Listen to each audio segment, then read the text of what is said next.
જામ ખંભાળિયામાં ગેરકાયદે દબાણ તોડી પાડવામાં આવ્યા। 25 થી વધારે ગેરકાયદે દબાણ તોડી પાડવામાં આવ્યા।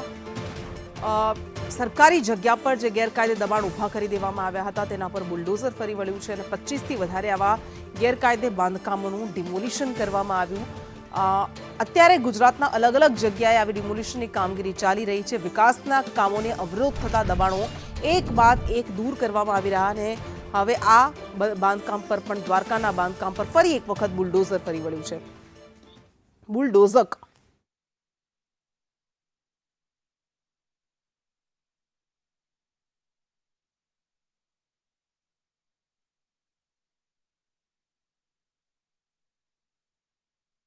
કામગીરી કરવામાં આવી રહી છે, ડિમોલિશનની કામગીરી અને દ્વારકામાં વધુ એક વખત આવા ગેરકાયદે બાંધકામોને તોડી પાડવામાં આવ્યા।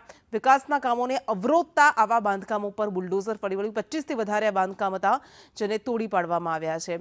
નોટિસ આપવામાં આવે છે અને ત્યારબાદ પણ દબાણ દૂર કરવામાં ન આવે તો તેના પર બુલડોઝર ફેરવવામાં આવી રહ્યું છે। દ્વારકામાં છેલ્લા કેટલાય સમયથી લગભગ 3 મહિના કરતાં પણ વધારે સમય થઈ ગયો આ કામગીરી કરવામાં આવી રહી છે।